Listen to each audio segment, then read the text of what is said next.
Es Nicolás Vivallo. Vale.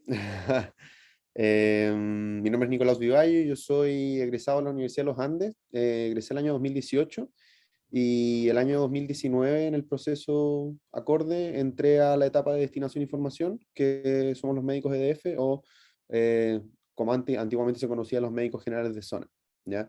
Específicamente en la ciudad de Puerto Natales, acá en la región de Magallanes, y donde se desempeña la UMAC y donde recibimos desde finales del año pasado también a los alumnos, perdón, a los internos de medicina de la Universidad de Magallanes.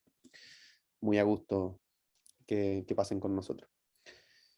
En esta charla, en verdad, los chiquillos me pidieron que conversáramos un poquito de qué es lo que es el CONIS. De todas formas, igual, si es que van teniendo preguntas de otras cosas que yo los puedo orientar, bueno, las pueden ir haciendo, no hay drama. Ustedes me van moderando ahí y vamos viendo cómo vamos progresando, ¿ya?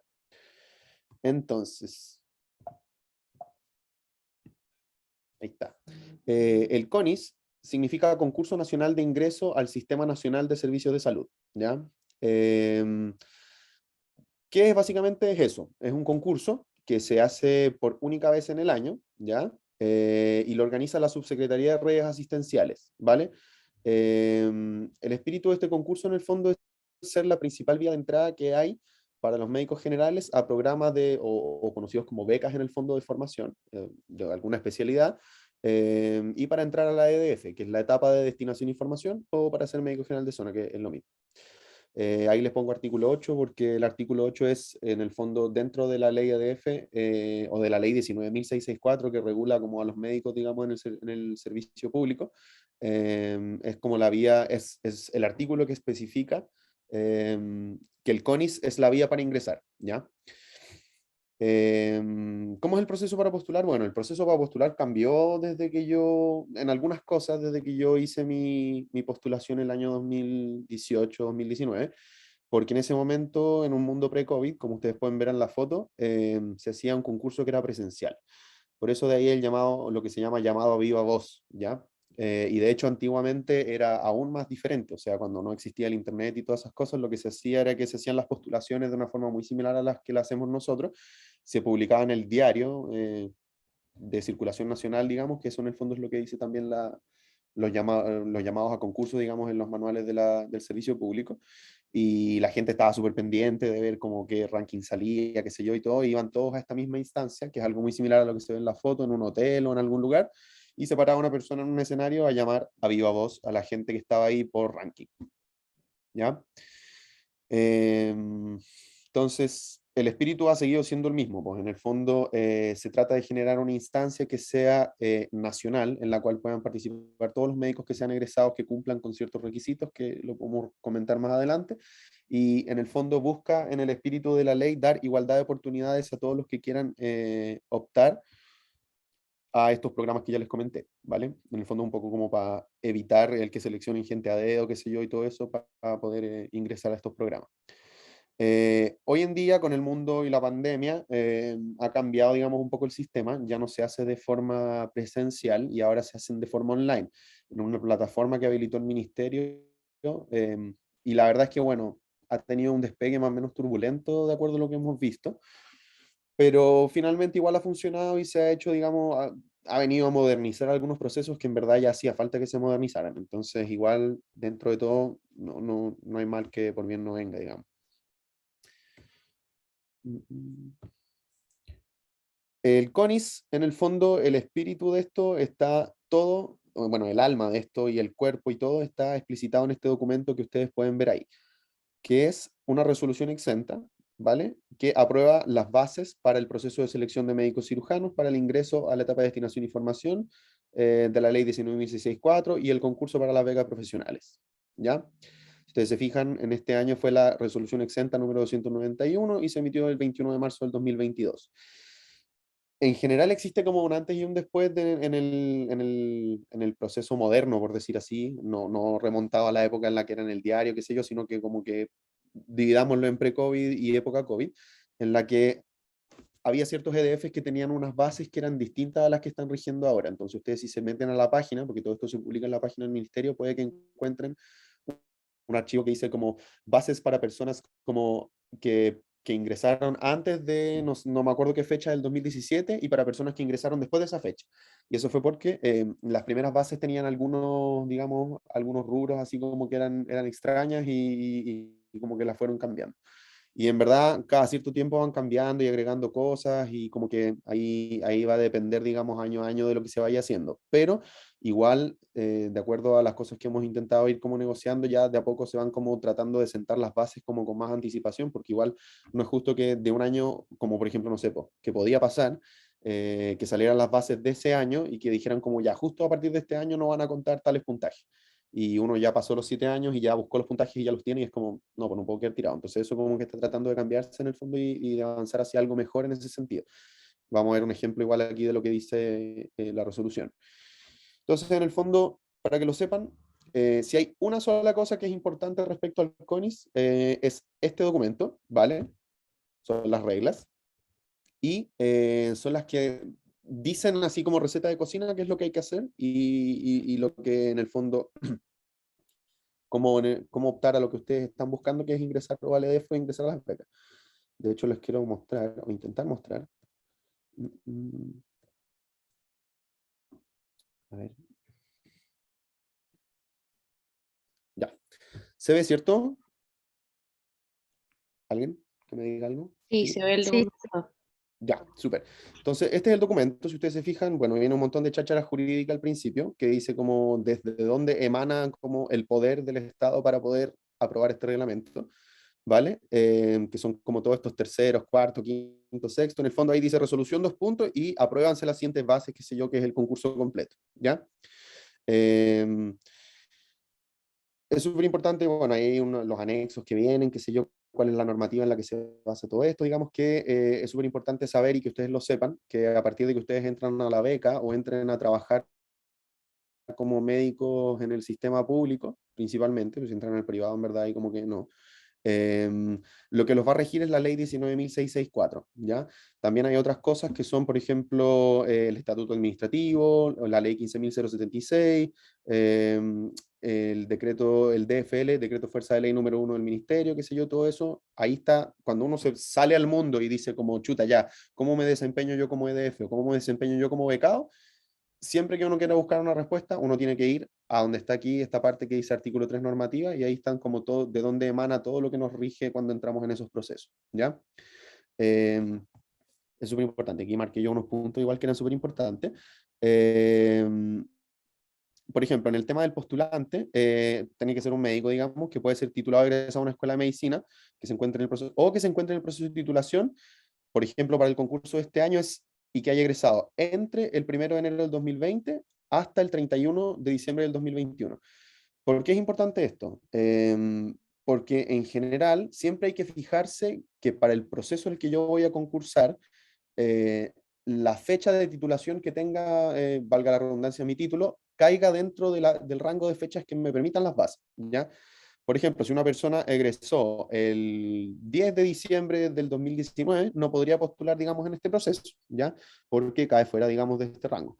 Y esto es importante porque, por ejemplo, en mi universidad parece que originalmente hubo algún problema que tiraron las fechas fuera del rango, entonces eso permitía a las personas postular una pura vez, como a un puro concurso, ¿ya? Eh, si ustedes se fijan, escucha, más abajo sale. ¿Dónde está? Filo, más abajo en el fondo vamos a ver que dice como para el próximo año, donde, ahí dice, donde está el asterisco rojo, dice, se deja establecido que a contar de 2023 solo se aceptarán postulaciones de egresados y titulados entre el 1 de enero del 2022 y el 31 de enero del 2022. Ya, yo ahí la verdad tengo dudas de si efectivamente eso será así, si va a ser solamente un mes de rango para la titulación, o si es que se deben haber traspapelado y querían dar un año completo de postulación. No sé si se entiende, como del 1 de enero del 2022 al 31 de enero del 2023 y se traspapelaron. Yo creo que debe ser así, porque en general suelen dar como un año completo o un periodo un poco más largo que un solo mes como para poder, digamos, postular. Pero eso, en el fondo el mensaje es que siempre traten de basarse para que lo negocien con sus universidades, digamos, los que, no sé si son todos de la UMAC, digamos, pero si no, para que lo negocien con la UMAC, que la fecha de titulación les caiga dentro del proceso y si es posible que les caiga dentro de las fechas para poder postular 2 años, ¿ya? Em, Eso por una parte. ¿Qué más es importante? Bueno, dice que para acceder a becas de especialización el profesional tiene que haber egresado a una universidad del país, pero igual hay algunas excepciones para alumnos extranjeros que quieran postular al proceso, ¿ya? Tanto a EDF como a becas de especialización. Y ahí tienen que enviar como los anexos de otra forma y todo, pero está todo bien detallado acá en las bases, ¿ya? Entonces, ¿cómo funciona esto? En el fondo, una vez que se abre el proceso, si ustedes se fijan, chuta, no, el cronograma está mucho más abajo. Ahí está. En la parte de acá al lado que dice cronograma, salen todas las fechas en el fondo de cómo funciona. Entonces, primero se publica este aviso que en el fondo son estas bases para que ustedes las puedan leer. Y un tiempo después empieza como el llamado concurso y las postulaciones, ¿ya? La postulación se hace, primero que nada, y lo más importante, leyendo completamente estas bases. Eso yo sí, ese es el tip máximo que les puedo dar, es dense un día o dos de lata de leer desde la primera frase que está escrita en esta resolución hasta la última, ya incluida la cháchara legal. ¿Por qué? Porque la gente que revisa las carpetas y que revisa los antecedentes es súper, súper, súper chata y súper majadera en el sentido de que si se salen ustedes un poquito de lo que sale escrito en las bases, les van a anular el puntaje, ¿ya? Eh, por ejemplo, el documento, vamos a verlo, se enfoca mucho en el tema de poner bien las fechas, que tiene que ser en cierto formato, día, mes y año. Y si ustedes no ponen, por ejemplo, el día, y le ponen solamente, no sé, por enero del 2020, les van a cancelar ese puntaje, no se los van a dar. Y eso es súper válido porque las universidades, por algún motivo, les encanta emitir normativa a la pinta de ellos que no cumple con lo que sale en estas bases. Entonces, siempre hay que fijarse que los documentos que les emitan, las normativas, los centros de estudiantes, los centros de las asociaciones científicas de estudiantes, qué sé yo, los congresos, tengan el formato que yo necesito para que me den los puntos, ¿ya? Porque si no se los van a cancelar. Entonces, una vez que se abre el llamado concurso de la postulación, uno se lee completamente las bases, junta todos los antecedentes que salen en ellas. Voy a volver a la parte inicial. Eh, eh, eh, y se mete a la página que está aquí. Si ustedes se fijan en la página del lado derecho, una de las dos flechas que salen en el artículo 5 de plazos y consultas, dice, las postulaciones se van a recibir únicamente a través del sistema de postulación en línea, que es postulacionenlinea.minsal.cl, hasta las 18 horas, horario de Santiago de Chile, eso es importante para los que estamos en la región de Magallanes, de las fechas indicadas para cada etapa, según el anexo A, que era el que estábamos viendo ahora el cronograma, ¿ya? Entonces sí dice que las postulaciones son o que el primer llamado o que la revisión de antecedentes empieza el día 25, ustedes hasta el día 24 a las 18 tienen para enviar para subir los documentos a esta página, ¿ya? Porque de ahí en adelante se conforma la comisión y la comisión revisa los temas y ahí ya no hay nada más que uno pueda agregar. Lo que uno envió es con lo que uno queda, ¿ya? Eso es muy importante. Ya. Básicamente se forman dos comisiones, que eso está un poquito más abajo. Ya, si ustedes se fijan aquí en el artículo 11, hay un montón de letras que dicen en el fondo quiénes van a conformar la comisión de selección de antecedentes, ¿ya? Hay representantes de Asofamech, representantes del ministerio, representantes de los servicios de salud, de la Secretaría de Redes Asistenciales, de un montón de gente, y en el fondo se forma un gran grupo de personas que se dedican a revisar carpetas y a todas las postulaciones que ustedes suben. De hecho, hay varios generales de zona, hay 25 representantes de los generales de zona que también revisan carpetas. Entonces, una vez que ustedes subieron eso, esa comisión lo revisa, una vez que lo revisó, les otorga los puntajes, todo eso se discute en sesiones, cuando hay dudas, qué sé yo, toman decisiones, queda todo en acta, y una vez que se completa todo eso, ellos lo suben a una cuestión que se llama el ranking, que lo tienen que haber escuchado muchas veces. Entonces, yo les voy a mostrar así, chuta,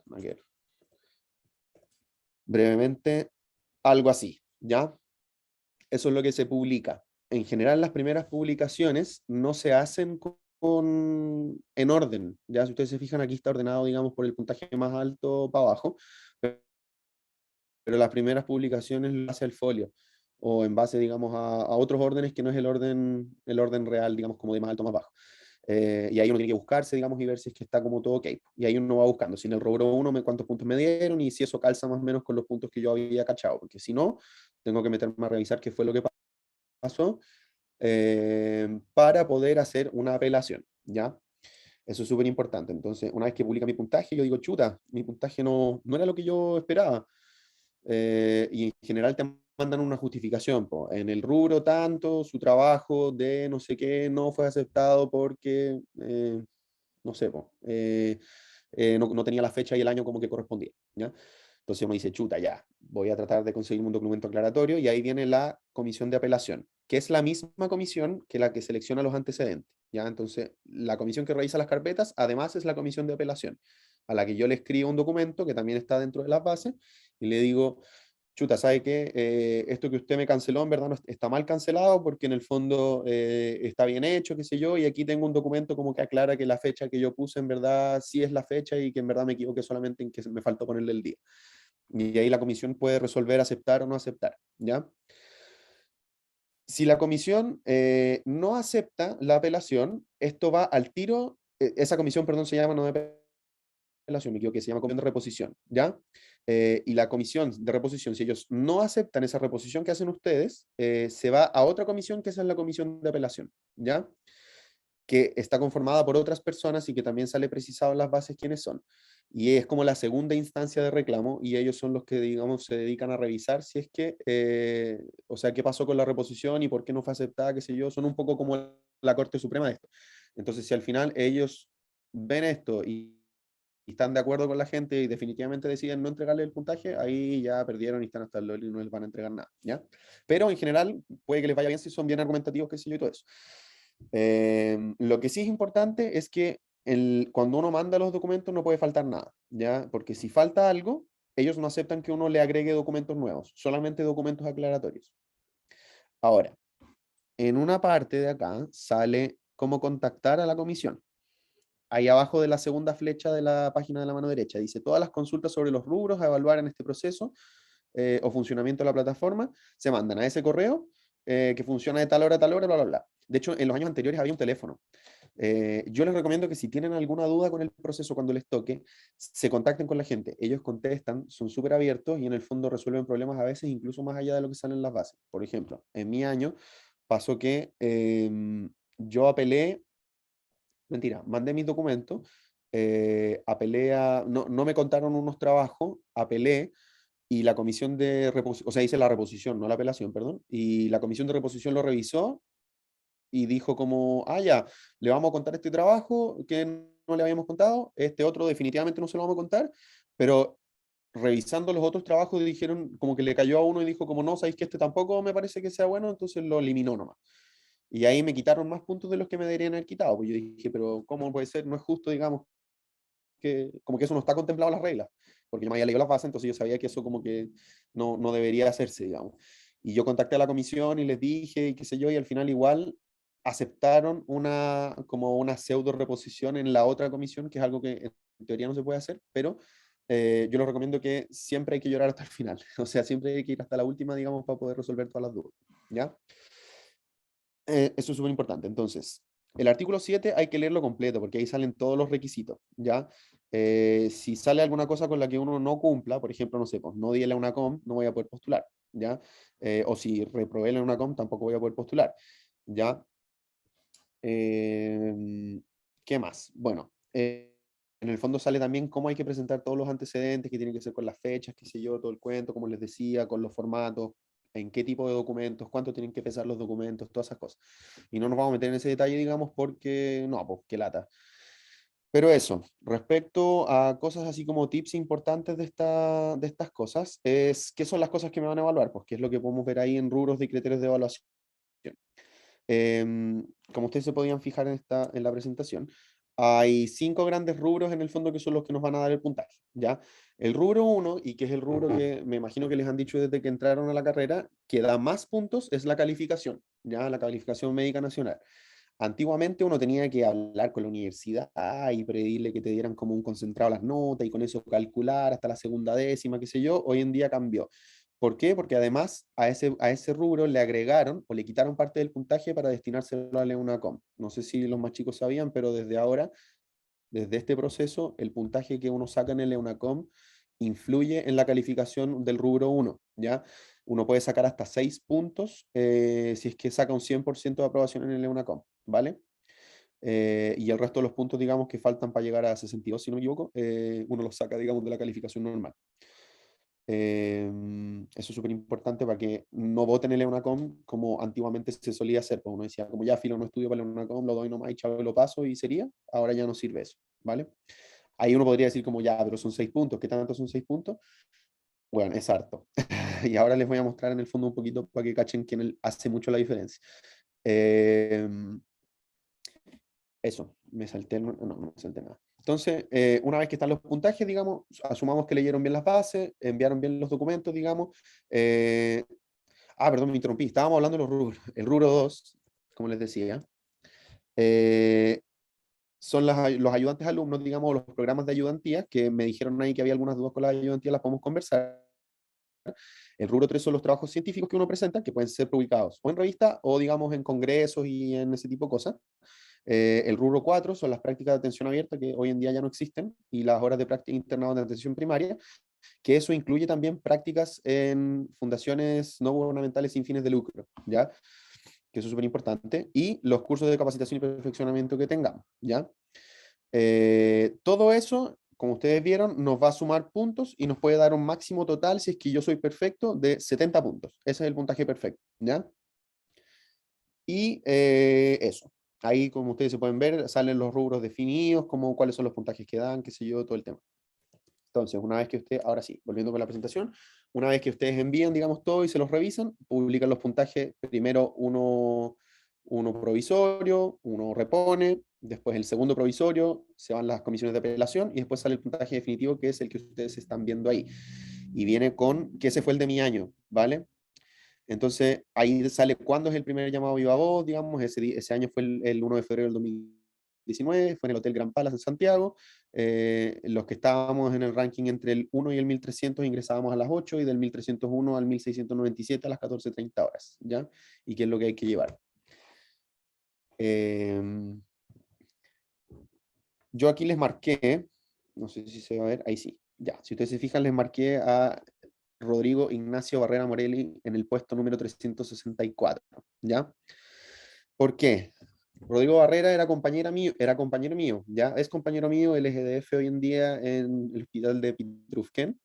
Si ustedes se fijan, le fue súper bien, fue súper Mateo, digamos, tuvo un promedio así como un 6,1, si no me equivoco. Eh, y ahí están todos los puntos que sacó en los otros rubros. O sea, Rodrigo hizo todos los trabajos y todos los puntos extra que podría haber hecho por ayudantías, por esto, por lo otro, y sacó un gran total de 61,94, lo que le dejó en el puesto 364.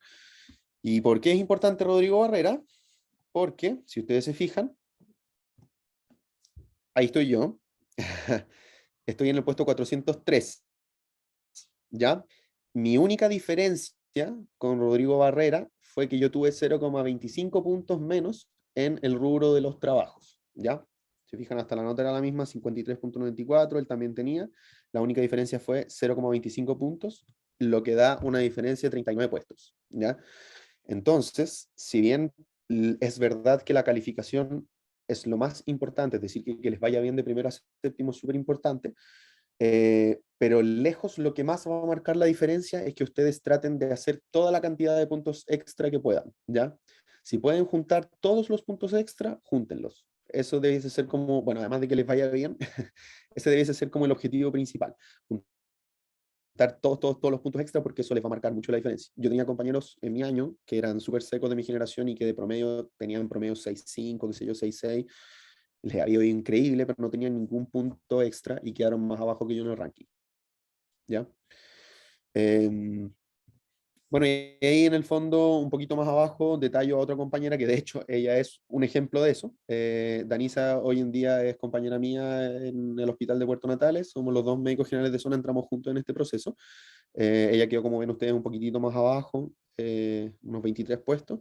Y si ustedes se fijan, el rubro uno de ella es más alto que el mío, o sea, a la Danisa le fue mucho mejor en las notas que a mí, po. 57 puntos, un kilo de puntos, tenía algo así como un 6,4 promedio, creo, un 6,3, una cosa así. Y nada, quedó más abajo porque no tenía trabajo, creo que no, trabajo, tenía pocos trabajos, no tenía ayudantías, parece una cosa así. Entonces, hagan los puntos extra, ya eso es importante. Creo que lo puse más abajo, no.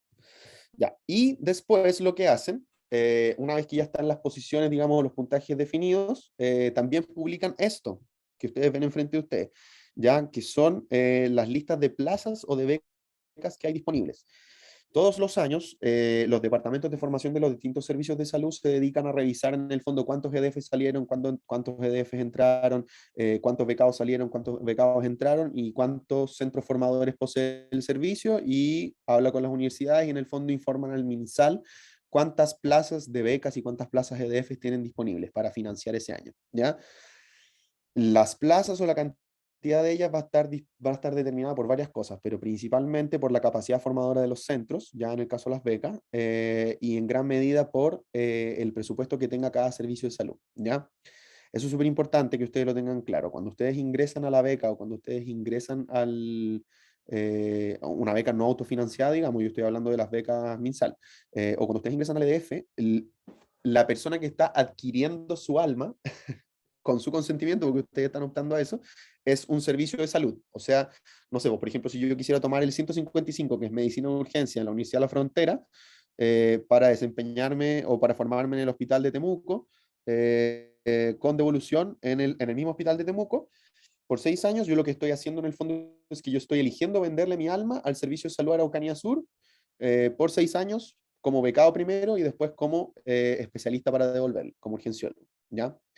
Ahí si tienen dudas con eso, después lo podemos aclarar.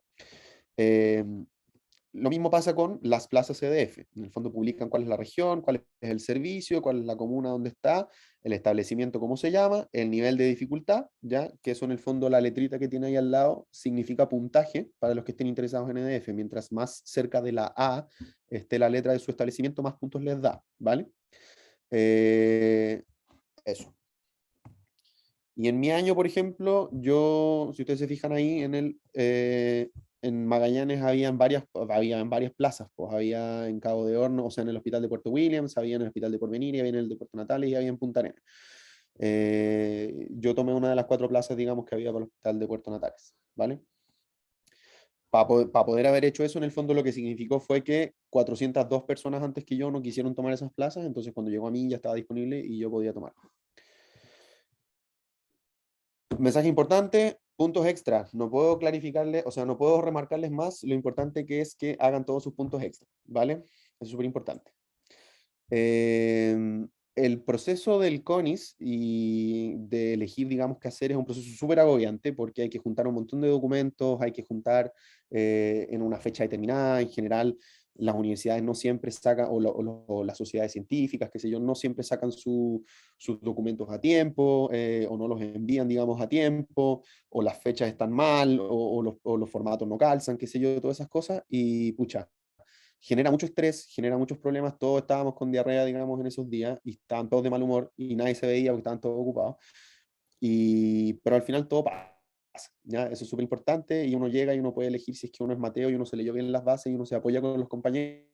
Generalmente todo sale más o menos bien, digamos. Así que eso es súper importante. Elijan lo que elijan en el fondo, si lo hacen bien y lo leen bien el proceso, van a salir adelante, ¿ya? Yo creo que en el fondo ingresar a MGZ o ingresar a las becas depende de una decisión súper personal, depende mucho de la personalidad de cada uno, de cuáles son los objetivos que tiene cada uno, y si quieren lo podemos conversar ahora también, en una presentación cortita, digamos, para que podamos ver las preguntas más dirigidamente. Pero eso, un poquito viéndolo como desde el punto de vista del MGZ por lo menos, ahí es donde me desempeño yo, el Hospital de Puerto Natales. Algunos de los más ya han pasado por ahí, digamos. Eso es en invierno del año que llegué. Bueno, aquí hay algunas imágenes, digamos, de Magallanes que me parece maravilloso, hermoso. Yo no era de acá, así que estaba maravillado cuando llegué aquí, tuve que encontrarme con todas estas cosas. Y nada, pues, en el fondo, una gran parte de por lo menos ser MGZ es conocer el lugar donde uno va a vivir la experiencia, toca hacer cosas, ahora ya no nos toca tanto, pero por ejemplo en esa época nos tocaba irnos de vacaciones, incluso con las condiciones más adversas, como por ejemplo una pista llena de hielo, nevada, qué sé yo. Eso de hecho lo sacó un compañero antes de subirse a la avioneta cuando tenía que trasladar a un paciente. Eh, Ese soy yo, camino a Puerto Edén en una ronda de salud. Son 27 horas de navegación para los que no son acá de la región y los que son y no sabían, bueno, eso. Eso es Puerto Edén, no es nada más que eso que está en la foto. Y en el fondo ahí se alcanza a ver un poquitito la posta que está detrás del hospedaje, que es ese de techo azul. Ahí estamos haciendo los que participamos en la ronda. Y nada, pues yo, siendo becado, igual uno vive cosas bacanas, digamos, y uno conoce mucha gente también, pero sea en MGZ, mejor.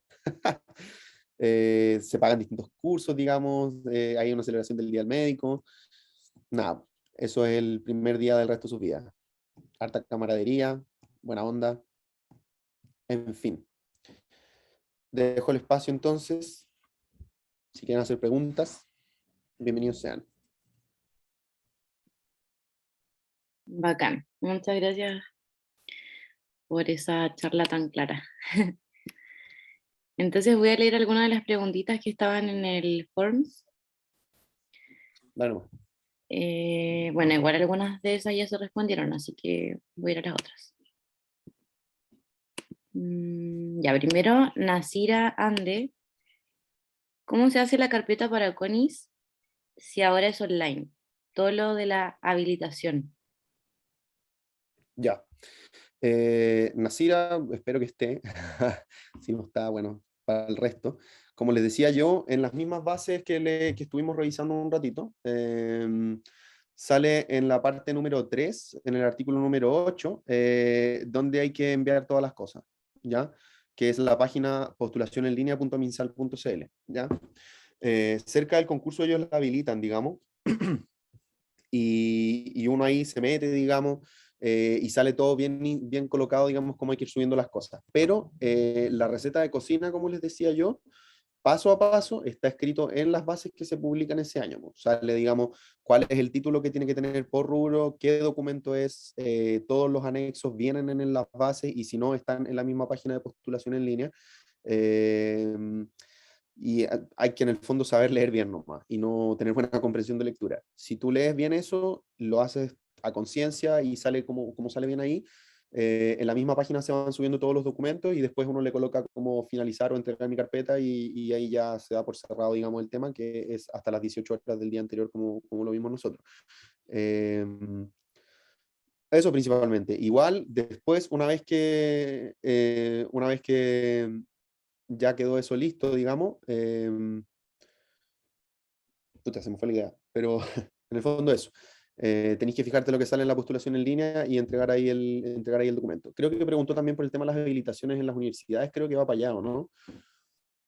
Ya, claro. Cuando uno quiere tomar una beca, en el fondo, también uno tiene que fijarse directamente en las páginas de las universidades cuáles son los requisitos que ponen ellos para tener a sus becados, ¿ya? De hecho, a veces ellos piden que se armen carpetas de otras formas o que se envíen a otros lugares. En general, las carpetas son muy similares. Algunos pueden pedir, no sé, pues, creo que alguna evaluación psicológica o una entrevista psicológica. Generalmente hay un periodo de entrevistas como concomitante con esto, pero eso siempre está detallado en las páginas mismas de las universidades. Entonces, por ejemplo, no sé, si Nasira quiere ser otorrino en la U de Chile, yo lo que le recomendaría es que se meta a la U de Chile y busque en el fondo en el departamento como de posgrado cuáles son los requisitos que hay para postular y cuáles son las fechas y todas esas cosas. En general, las universidades privadas empiezan mucho antes con sus procesos de habilitación. Eso ténganlo en cuenta y son como mucho más puntuales y mucho más ordenados. Las universidades como que están ligadas al Estado en general son un poco más lentas y son un poquito más al lote con sus procesos, pero igual está todo detallado, digamos, ¿ya? Y pucha, si son de región, tengan en consideración que lo más probable es que tengan que viajar, digamos, para poder hacer algún tipo de entrevista y así que los habiliten o no los habiliten. Después les comunican, antes era por carta, a veces es por email, qué sé yo, todas esas cosas. Y les dicen si están habilitados. Si no los habilitan, no van a poder tomar, o sea, quizás puedan hasta tomar la plaza, pero no va a servir de nada porque después van a revisar si están habilitados, no van a estar habilitados y van a perder, digamos, la plaza del concurso, ¿no? Eso. Ah, ya, sí, porque igual otros compañeros igual me habían preguntado eso, si era necesario estar sí o sí habilitado en la opción que vas a tomar. Porque Depende de la había como, universidad. sí, porque habían sabido como de gente que a veces no estaba habilitada y igual a veces hacían excepciones, algo así. O no era como tan estricto, no sé. Yo les recomendaría que no confíen en eso, ¿ya? O sea, sí o sí pasen por el proceso de habilitación. En el fondo ya van a estar en la volada de hacer la carpeta y de juntar los antecedentes y todas esas cosas. y ya en el fondo es un poco agregar un poquito de documento o quitar un poquito de documento y ir a un par de entrevistas, no es mucho más que eso. Em, Ahí leí como a cuántas te podéis habilitar en todas las que queráis, no hay un límite de habilitaciones. Y de hecho hay algunas universidades que no piden habilitación, por ejemplo la USACH de repente en algunos programas no pide habilitación. Entonces hay que fijarse en eso nomás, po. Cuáles sí, cuáles no, y eso directamente en la universidad.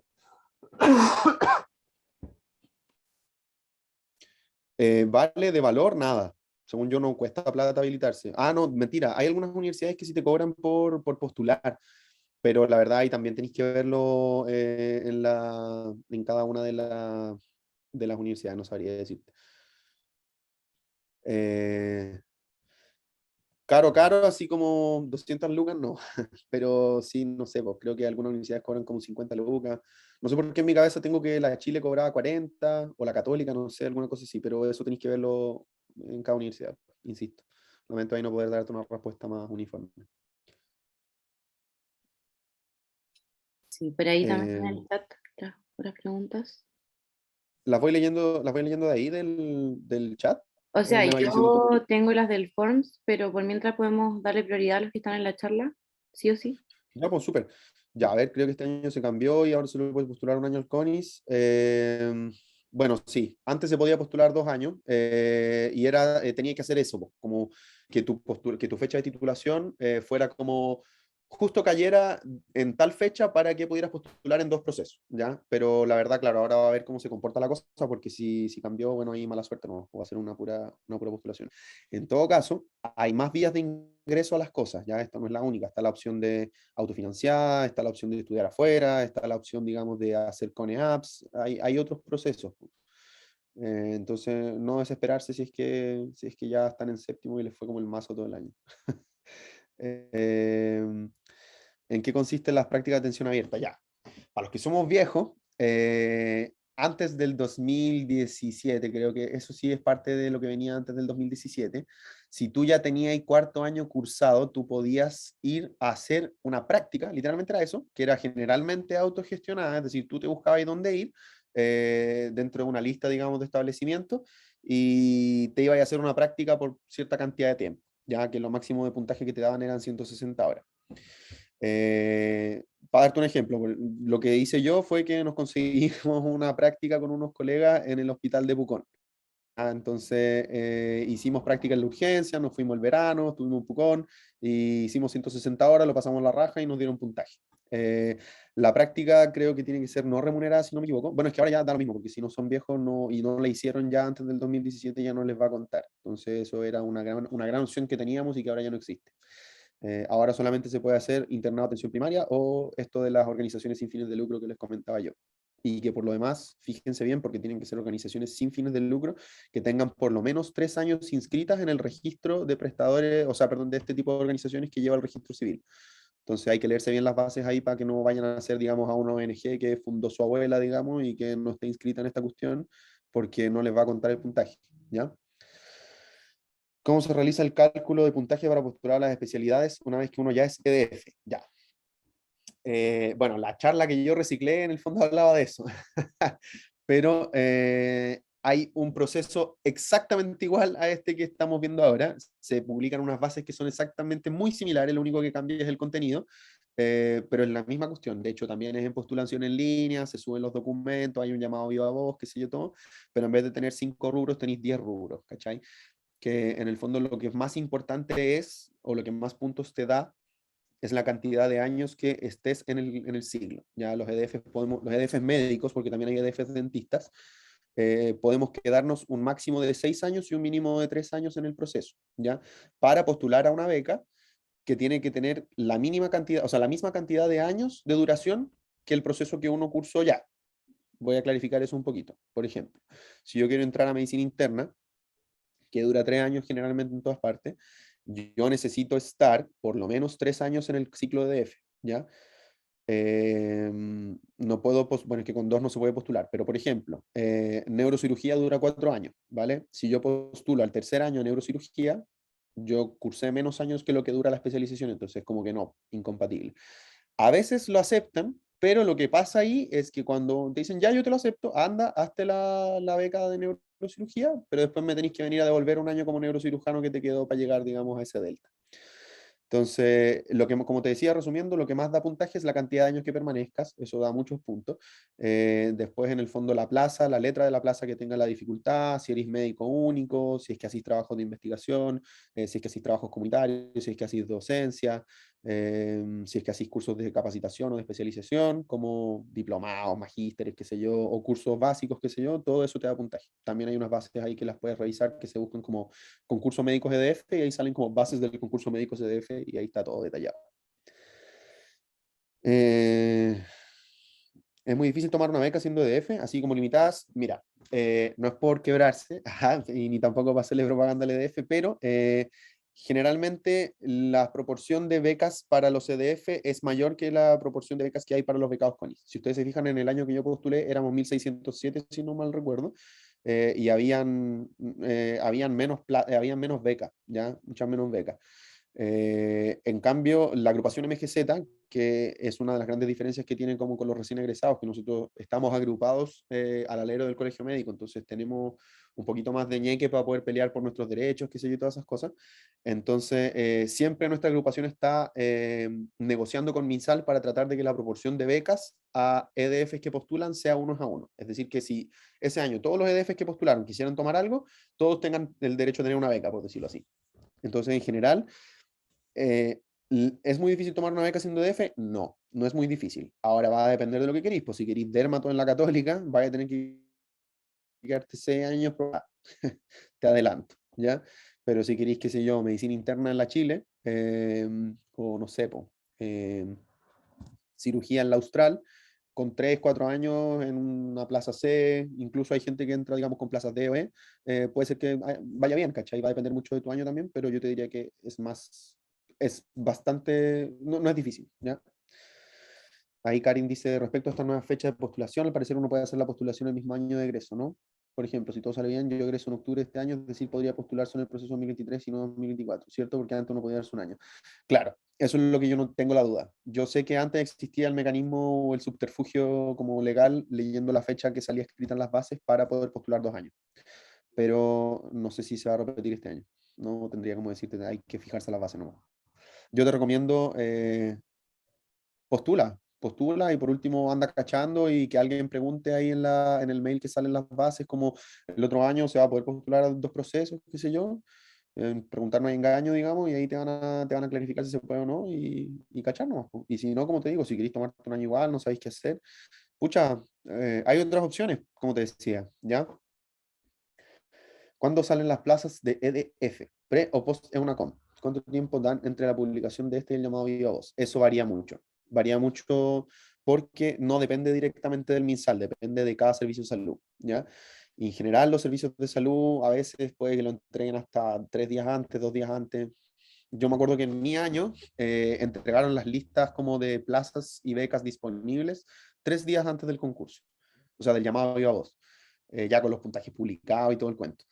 Y puta, ahí uno tenía 3 días que eran una maratón de juntarse y armar listas de cosas que quería hacer, qué sé yo, de oportunidades, y tenía que tratar de contactar EDFs que estaban allá o contactar becados que estaban haciendo la programación, o sea, que estaban haciendo el programa, para poder ver en el fondo cómo era. Eh, entonces, lo que yo hice fue que me junté con unos compañeros. Yo sabía que yo no quería, ponte tú, hacer CESFAM, entonces saqué todos los CESFAM de la lista, me leí la lista completa de todas las plazas que había, dejé todos los hospitales, lo ordené como por letra y me hice una lista de 30 opciones de donde yo quería quedar como de prioridad de la más alta a la más baja. Y ahí fui cachando. Entonces depende mucho. Y de hecho, ese mismo proceso, hubo plazas que aparecieron en la madrugada previo al concurso. Cuando el concurso era a las 8 como salía ahí, y a las 3 de la mañana subieron una plaza a la lista y que nadie cachó y que en el fondo salió después. Eh, yo no sé si habrá algún infiltrado ahí del ministerio escuchando la charla, pero la verdad es que igual el concurso CONIS tiene algunas manos negras que son medio charcha. Y ahí, pucha, es fome, pero sucede. Entonces hay que estar vivo el ojo nomás, po. El que está más atento es el que generalmente tiene más opciones. Recomendaciones para la entrevista de habilitación. Existen preguntas típicas, etcétera. Pucha, la verdad, te voy a ser súper honesto. Yo no me habilité en nada porque yo sabía que no quería hacer especialidad. Pero generalmente yo sé que como que hay ciertas pautas y como cosas que les importan. Eh, pero la verdad no sabría decirte. lamento que esa pregunta no te la voy a poder contestar bien. ¿En verdad que se puede hacer cambio de plaza? ¿Es verdad que se puede hacer cambio de plaza? Tipo cambio de plaza de Santiago por una en Viña. Mira, en estricto rigor se puede. Estamos hablando de plazas EDF, me imagino, porque de becas en verdad no es un cacho. Eh, y creo que no se puede. Pero en las plazas EDF se puede. Sin embargo, es extremadamente difícil, ¿ya? Sobre todo si son como interservicios. Es decir, por ejemplo, si yo de Magallanes me quisiera cambiar a Santiago por X motivo, no es fácil, para nada. Se tienen que dar una serie de condiciones muy, muy, muy, así como, como especiales y tiene que ser generalmente por una razón de fuerza muy mayor que te acepten un cambio así de ese estilo, ¿ya? Entonces, no te recomiendo tomar una plaza así como y decir como filo, después me cambio por dentro, como que no es tan fácil. De hecho, es bastante difícil. Personalmente tengo los puntos de ayudantía y horas de capacitación, pero ningún trabajo. Va a depender, Karim. Si estás en séptimo, a esta altura, trata de meterte a todos los congresos que haya de estudiantes, de no sé qué. En general, mandar a revistas se demora más en publicar trabajo. Y ellos, si bien aceptan, hay un rubro que acepta como trabajos por publicar, sí tenéis que tener en tu poder una carta de aceptación de ese trabajo. Es decir, como aceptamos tu trabajo y está como en espera de que sea publicado nomás. Si no tenéis eso, no te va a valer. Entonces yo te recomiendo, ponte a hacer trabajos como loco. En general lo que hacemos, lo que hice yo en mi año fue que me junté con un grupo de compañeros y no sé, po, si no me acuerdo cuántos trabajos máximos son, creo que son 8. Hicimos un grupo de 3 o 4 y ahí cada uno hacía 2 trabajos o 3 trabajos y con eso después presentábamos. Cada uno poníamos los nombres de todos, digamos, y cada uno presentaba uno de los trabajos en el mismo congreso, entonces así 2 o 3 trabajos nomás y vaya a aparecer en 9, ¿cachai? Porque tus colegas te pusieron también. Pero consideraciones importantes para eso. Eh, Todos tienen que figurar como autor del trabajo. Si alguno figura como autor y todos los otros como coautores o como participantes o qué sé yo, solo al que salga como autor va a ser otorgado el puntaje. Eso, las bases son súper específicas. Entonces, tratar de que la cuestión diga como que son todos autores. Si dice que son todos autores, por lo menos en mi año ya funcionó. No sé si en otros años habrá disfuncionado, pero por lo menos a nosotros nos resultó. Eh, Eso. ¿Qué DF recomiendo? Es más entretenida Disculpa que por CESAM. interrumpirte Dime. antes, una pregunta con respecto a eso. Es que igual siempre se ha hablado más o menos del tema de los autores y coautores y cuáles valen y cuáles no, y el orden y como la cantidad de los que salen en el trabajo. Entonces, habrá como o por ejemplo, no sé, si salen 5 como autor, igual se les contará los 5 o habrá alguna diferencia. Hay un máximo de gente que puede ser autor, eso sí estoy seguro, que creo que Ya. son 3 o 4, si no me equivoco. Y en general sale bien especificado en las bases. A ver, estoy tratando de Ah, buscarla ahí aquí. dice 4. Karin dice 4. ¿Dice 4? Sí, seguro.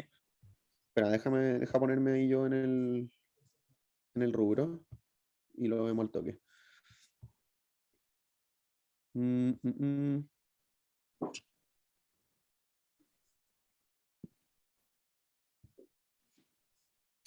Ya, sí, no lo voy a pillar ahora porque Sí, no, no hay pero problema, pero si sí. dice 4 te creo, pero sí son súper específicos que dice. Em, a ver. Dice, y sale en negrita, el postulante deberá tener calidad de autor. No se considera la calidad de coautor, colaborador, participante, encuestador, coordinador de investigación u otro. Ya. Eso, así que no se arriesguen y que salga todo como autor. El orden en general da lo mismo mientras el certificado diga que ustedes son autores. Si el certificado sale su nombre, sale con la fecha, bueno, la weá de la fecha es demasiado clave porque en las fechas se van varios en collera. Si sale la fecha bien, si sale su nombre bien y si sale que son autores, no deberían tener problemas. A menos que sean muchos, digamos, ahí sí los van a cortar como por cantidad. Eh, ¿Y qué recomiendo yo de DF? Mira, yo recomiendo que depende mucho de la persona. O sea, tenés que conocerte tú y cachar qué es lo que querés tú para tu vida. Generalmente DF, a menos que te quedes en tu misma ciudad, suele, suele como implicar cambiarte de casa, ¿cachai? Suele como implicar cambiarte de región muchas veces, ver menos a tu familia, ver menos a tus amigos, dependiendo de dónde te vayáis. Por ejemplo, yo sabía que yo quería sí o sí irme muy lejos de Santiago. Yo quería irme a un lugar ojalá lejano, con la letra lo más alta posible y que no fuera CEFA, ¿ya? Eso eran como mis requisitos.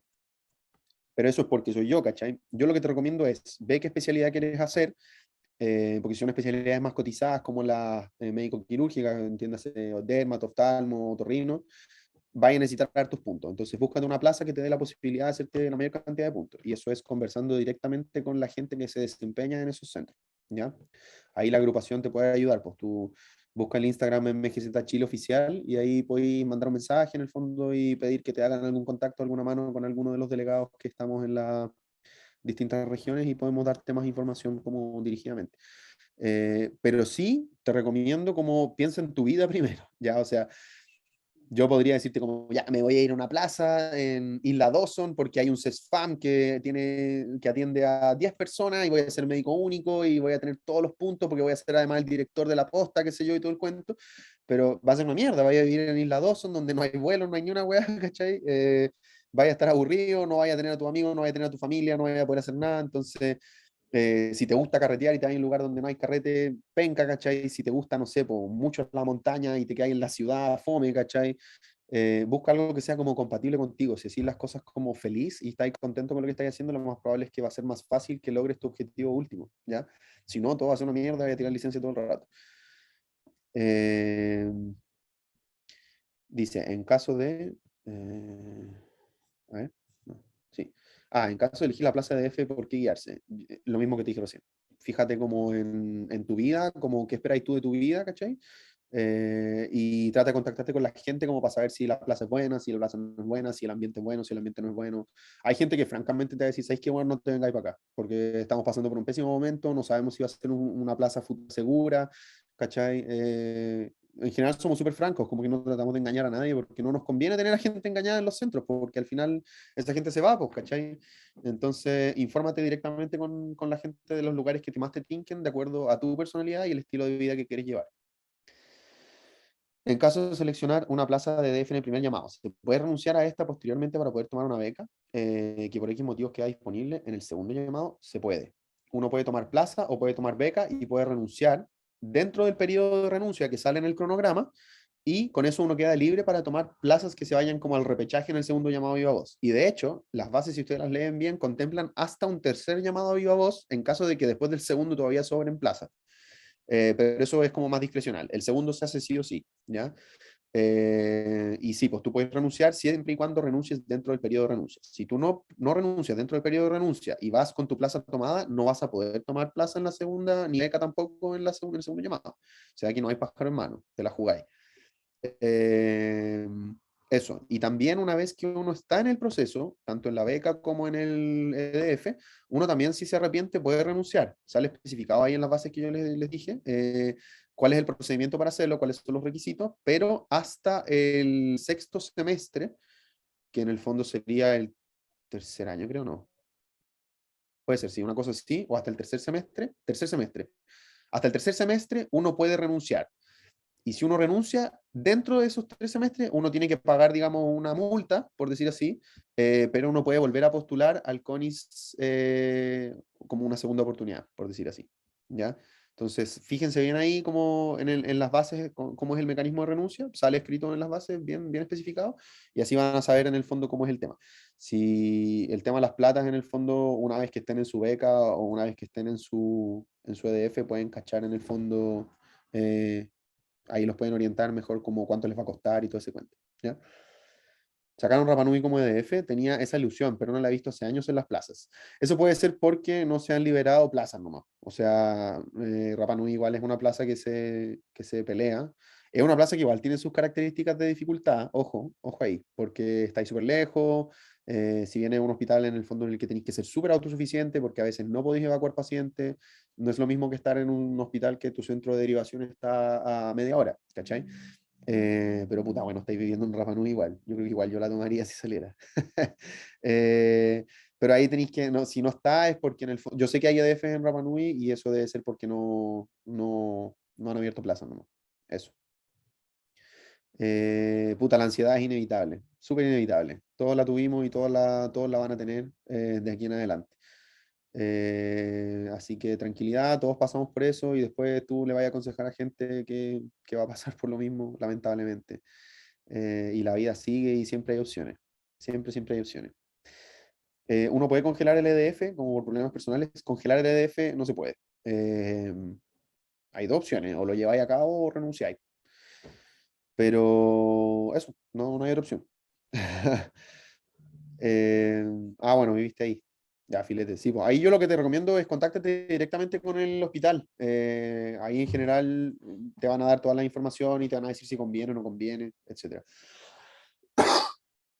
No sé si hay alguna pregunta del Forms que queráis revisar. Sí, había una por acá que igual se había repetido harto con el tema de las ayudantías, como por el tema de que no sé si una que es de química, por ejemplo, vale más que una de matemática, o si todas tienen el mismo peso, eso principalmente. Todas las ayudantías valen lo mismo, siempre y cuando te las cuenten como ayudantía. Y para que sean ayudantías, tienen que ser ayudantías, si no me equivoco, tienen que ser como, pucha, no pueden ser administrativas, entiéndase, no sé, po, si eres ayudante, no, yo fui ayudante porque yo ayudaba a la profe a revisar pruebas, eso no sirve, ¿cachai?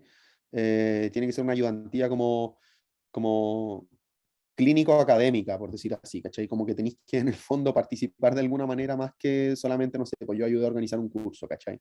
Sale ahí bien especificado nuevamente, la frase más repetida en las bases como cuál es el caso en el que no te las van a contar, pero sí es súper importante tener varias cosas en consideración, como en qué ramo hiciste la ayudantía, en verdad no importa, pero sí importa la cantidad de horas en las que tú las hiciste y cómo lo frasee la universidad. ¿Por qué? A mí me pasó mucho, por ejemplo, que en mi universidad a mí me firmaron papeles que decía como él hizo por un semestre, ¿cachai? Y yo cronológicamente, yo había hecho ayudantías por el máximo de tiempo que son, eh, filo, no me acuerdo cuántos son, pongamos un número X, 60 meses, ponte tú, ¿cachai? Yo lo había hecho por los 60 meses o un poco más. Pero si la universidad te lo escribe como él hizo un semestre, eso no significa para el CONIS 6 meses, porque el CONIS cuenta semestre como 5 meses. Ojo con eso. Entonces, si les pasan puros certificados que dicen como semestres o anuales, en el fondo lo que van a hacer es que les van a dar menos tiempo que si se lo colocan por fecha. ¿Ya? Entonces hay que fijarse y ojalá que les pongan por fecha. Lo otro, si uno hace un mes no completo de ayudantía, tiene que tener por lo menos 15 días continuos. Si no son 15 días continuos en el mes de ayudantía, no se los van a contar tampoco. ¿Ya? Si tenéis más de 15 días en un mes, se contó como un mes de ayudantía. ¿Vale? Eso es súper importante. Eh, lo de los semestres, que lo ideal es que se los pongan así como en fecha para que no les quiten meses, digamos. Y eso, y tratar de conseguir como el máximo los puntos nomás y que estén bien los formatos de la fecha y todo ese cuento. Ojo también porque en el rubro cursos de capacitación y esas cosas, a veces los que hacen certificados de congreso también le ponen como el congreso duró 2 días. Y en las bases sale especificado que, ojo, que si no les ponen como explícitamente cuántas horas son, el día para ellos vale cierta cantidad de horas, ¿ya? Entonces fíjense en eso también para que no les vayan a descontar horas y lo conversen ustedes como hacen, digamos, también, si es que hacen cursos o hacen congresos y cosas así, ahí también sale como, en el fondo, un manualcillo para que ustedes sepan emitir los certificados para que en el fondo puedan ayudar a la gente a tener sus puntos también, ¿ya? Lo otro que es importante, recuerden que la hora cronológica para los cursos vale más que la hora pedagógica, porque la hora pedagógica es un 75% de la hora cronológica, es decir, hora pedagógica son 45 minutos y hora cronológica es 1 hora, ¿ya? Eso es importante. Claro, sí, A ver, eso de que química me decía toca llevar igual. Carolina era algo que también está como harto en duda, siempre. Sí, eso es lo que, mira, eso sale en la base, revisémoslo al toque. Porque claro, a mí también me queda la duda cuando dijiste química, yo dije como, química no sé Es que seguramente el si que hizo la vale. pregunta era de curso menor, pero igual de todas formas siempre he recibido esa duda. Pucha, yo me acuerdo que en mi año hubo un compañero que presentó una ayudantía de física y se la dieron, pero no sé si, según yo ahí depende mucho de quién esté revisando ese año. Mm. A ver, acá dice, mm, son máximo 30 meses la ayudantía. Si tenéis dos ayudantías en el mismo periodo, te van a contar solo una. Ojo, eso también es Ah, importante sí. para los que acaparan ayudantías y son como ayudantes de varios ramos en el mismo semestre, puta, no les va a servir para temas de puntaje. Si lo quieren hacer por currículo, bacán, pero no les va a servir para temas de puntaje. Tienen que elegir una. Eh, mm, dice,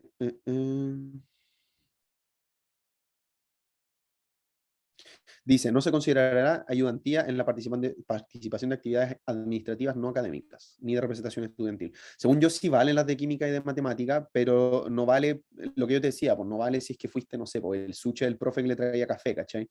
O el weón que le ordenaba las pruebas como alfabéticamente. No, ¿cachai? Tenéis que, no sé, pues, haber hecho un taller, alguna wea así, ¿cachai? Como que en el fondo ese tipo de ayudantías son las que valen. Igual como que en general las universidades no entran así como en detalle de qué hueá fue la que hiciste. O sea, si te ponen ayudante de bases científicas de no sé qué, como que el CONIS va a decir como ya, filo, bacán. Pero si te ponen como ayudantía de revisión de, no sé, pues documentos de ingreso a, no sé, cualquier hueá, ahí no te va a valer. ¿Cachai? Como que en ese sentido va la cuestión. Eh, no, igual pueden ser remuneradas las ayudantías, ojo. Dice que sí, acá. No, no, Por no me ejemplo, acuerdo que las lo de leí el otro día. PASE, algunos hacen ese programa PASE. Dice, se otorgará puntaje a los postulantes que se hayan desempeñado como alumno ayudante de forma remunerada o ad honorem. Así que puede ser cualquiera de las dos. Así que aquellos que están trabajando también es una forma legítima de ganarse la vida porque uno siempre está pobre cuando es estudiante. Así que denle nomás, no hay drama. Hay un Eh, programa que no sé si tienen todas las universidades, pero como PASE, que le hacen ayudantía a algunos alumnos y los que las hacen son de la carrera igual y les pagan. Filete, pues, yo lo encuentro una buena práctica. Mi universidad era privada y creo que pagaba una weá así como 10 lucas a los ayudantes, una weá miserable. Eh, Eh, Cuéntame, no sé si hay algo y a más. ver, otra preguntita de esta que están acá. Esa ya la dijeron. Acá Marcelo Cornejo, la publicación de revisiones de casos clínicos sigue otorgando puntaje al apartado de investigación. Sí, pero si es que lo presentas, tú decís como reporte de un caso, a eso se refiere, me imagino, Claro. ¿no? Claro, amigdalitis, a propósito de un caso, la clásica, vieja confiable. Eh, sí, cuenta siempre y cuando lo presentes en un congreso estudiante o en alguna web así, pero si lo vaya a publicar, las publicaciones de casos individuales o de revisiones de casos individuales en revistas no sirven. ¿Por qué hacen la diferencia? No tengo idea. Pero si tú mandaste bueno, al Lancet una revisión de un caso y te lo aceptaron por algún motivo, no cuenta. ¿Ya? Ahora, si publicaste en el Congreso de Estudiantes de Medicina Interna de la UMAC, ese congreso sí te cuenta. Así que aguanten los congresos de estudiantes, bueno, son una súper buena instancia para sacar puntos. Si bien, puta, a nivel como de realizar ciencia y ese tipo de weas, es como algo no tan real, digamos.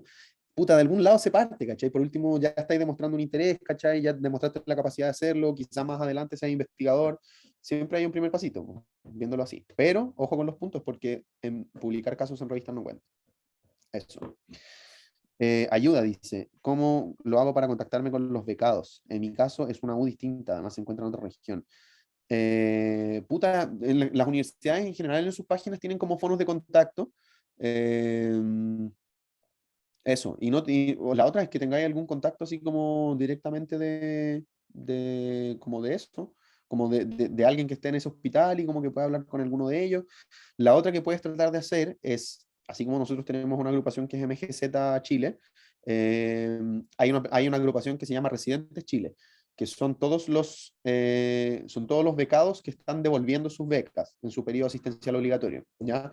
Eso no lo explicamos, pero así como brevemente, cuando uno toma beca, uno le vende su alma al servicio de salud, uno tiene que devolver la beca que se llama. ¿Ya? Entonces, no sé, pues yo tomé otorrino en la Universidad del Desarrollo, eh, siempre en la lista de las plazas sale escrito como dónde tengo que hacer mi devolución, ya y por cuánto tiempo. Ojo. ¿Y por qué es importante eso? Porque hay ciertas especialidades en falencia que las determina el ministerio, que están publicadas, digamos, ahí en la misma página del ministerio, y también hay regiones que están en falencias de especialistas que si uno como que hace coincidir las dos cosas, como especialidad en falencia, como en región en falencia, te permiten acortar el periodo de evolución a la mitad del tiempo, que son 3 años. Por ejemplo, Magallanes tiene hartas plazas como de especialidad en falencia, entonces muchos de los PAO que vienen, o del PAO es periodo asistencial obligatorio, que son los becados que devuelven, muchos de los PAOs que vienen a Magallanes terminan haciendo menos tiempo que los que se devuelven en Santiago, ponte tú, ¿cachai? Eh, Ahora, lo que yo les recomiendo es traten de no ver ni el EDF ni tampoco el PAO como 12 años de esclavo, ¿ya? En el fondo, ¿por qué? Porque igual estás ingresando a un sistema laboral que es súper seguro, que es va a ser un empleado del Estado, en verdad, una vez que entrar a ser funcionario público, prácticamente tenéis que, weón, hacer un asesinato en masa para que te echen de un servicio. De verdad, tenéis que mandarte unas cagadas así demasiado supremas como para que recién te hagan un sumario y para que recién ahí, si salís culpable varios años después, puedan ver si te sancionan de alguna forma. Entonces, pega segura, ya empezáis a hacer contactos, empezáis a hacer carrera funcionaria. Tiene varios beneficios, entonces traten como de verlo como de la mejor forma posible, pues, como tómenlo como una opción de vida, si lo van a hacer, ya no con la mentalidad de, voy a tomar este pago y después voy a tratar de sacármelo, ¿no? Porque esa weá es para gente que no tiene sus gónadas bien puestas, ¿ya? Eso, trata de contactarte con Residentes Chile entonces, Gabriela, y Residentes Chile, que también tiene un Instagram, si no me equivoco, ellos pueden contactarte con algún PAO de la especialidad en que cursó donde tú querías y tú podías hacerle tus dudas. Chucha, no sé qué es eso. Ah, ya. Em, ya, dice, hola, ¿y como cuántos puntos piden aproximadamente como rango y esas cosas? Ya, depende, insisto, nuevamente. Si quería una especialidad cotizada, en general, no sé, por dermatos se suele ir como dentro de los primeros 20 puestos, ¿cachai? O 10 incluso a veces, una hueá satánica. De hecho, en EDF igual también se van así como dentro de los primeros 15 una hueá así. Lo que te recomiendo es fijarte qué pasó el año pasado. Ya, o sea, el año pasado como que se suele dictar una tendencia más o menos cómo se van. Generalmente dentro de los... puta, el año pasado fue diferente porque era un año pandemia, entonces como que eso trastocó todo, pero suele ser que primero se toman las becas, ¿ya? Y después como del 100 por ahí empiezan a salir más plazas EDF, pero el año pasado fue un año muy bueno para los EDF porque era como un futuro más seguro frente a la pandemia, las becas todavía estaban como a media máquina, entonces como que no sé cómo va a ser este año, pues va a depender mucho. Pero fíjate lo que pasó el año pasado o el año anterior a ese y cacha más o menos cuáles son los rangos de lo que tú querís y si eso como que es compatible o no con lo que tú tenías. Eh, Mira, por ejemplo, yo tuve suerte. Natales en general es una plaza que se va dentro de los primeros lugares. El año pasado la primera plaza de Natales se fue en 6, el sexto a nivel nacional la tomó, y el año que la tomé yo, el primero era como 40, pero el segundo fui yo y yo era 403, ¿cachai? Y en general eso no había pasado en mucho tiempo. Entonces, siempre podéis tener suerte. Mi recomendación es, hazte una lista con todo lo que te tinque y ordenalo por prioridad y vais tachando nomás por el día del concurso, vais viendo lo que te va quedando, ¿no? Eso. ¿Cuánto es el sueldo aproximado en EDF? Dependiendo de la letra. Todos los sueldos de los funcionarios, o sea, de los médicos del sistema público son iguales. Es decir, todos tenemos un sueldo base que es como cerca de 1 millón de pesos, ¿ya? Ese es nuestro sueldo. El resto de la remuneración, que es como la plata que te va a llegar al bolsillo finalmente, se construye en base a una hueá que se llaman las asignaciones, ¿ya? Que son porcentajes del sueldo base que se van sumando a tu sueldo.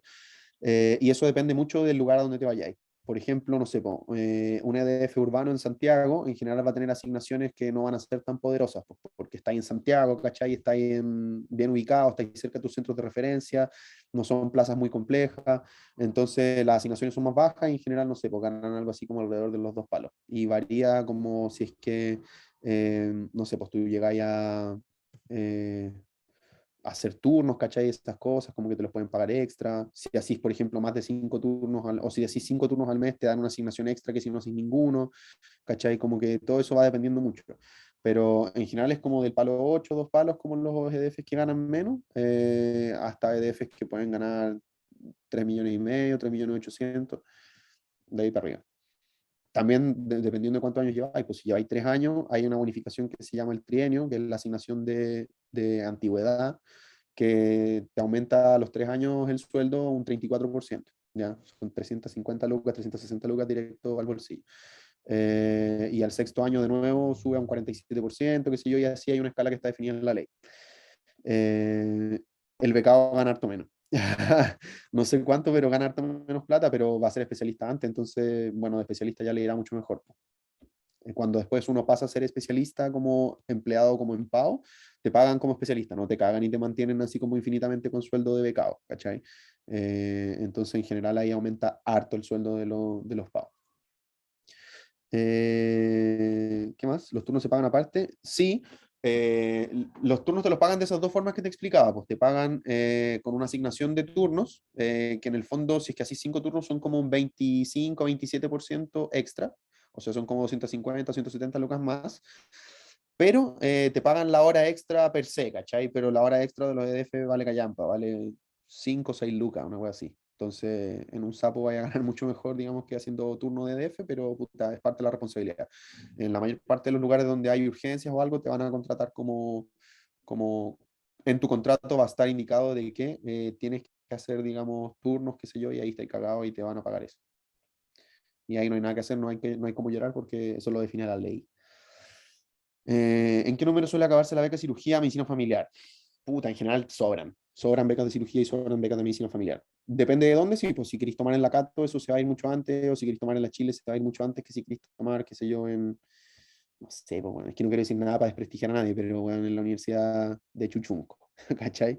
Generalmente las universidades que tienen más prestigio se van mucho antes de las becas. Ahora, yo te recomiendo informarte como, sobre todo con las becas que son quirúrgicas, eh, calidad de vida, ¿ya? Ojo con eso igual. Salud mental, como de sus becados, ¿cachai? Cómo los tratan, cuánta como nivel de pega asistencial tienen. Compáralo y contrástalo con tu personalidad igual, porque puede ser que tengáis sorpresas después y la idea es que nadie como que lo pase mal, ¿cachai? Pero en general medicina familiar y cirugía no es tan difícil entrar. Existe una página, un documento para revisar eso.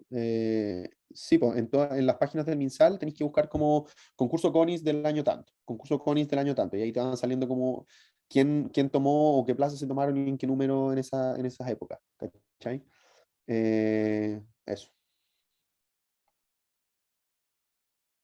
¿Algo más? Parece que ya no hay más dudas. Y con lo del forms estamos listos. Ya, pues. Excelente. Ya estaríamos dando por finalizada entonces la charla. De verdad, muchas, muchas, muchas gracias por apoyarnos nuevamente otro año con esta misma charla.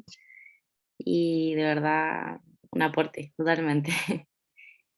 De nada, pues pucha, estamos dispuestos como MGZ Magallanes a cooperar en todo lo que la UMAC necesite. Contáctense con nosotros si necesitan alguna cosa y nada, pues eso. No, a los que son de la UMAC los vamos a estar viendo en nuestros campos clínicos en los internados. Ya, bacán. Muchas gracias, Nico, que estés muy bien. Buenas Chao a noches todos, que a estén todos bien. igual y gracias por la asistencia.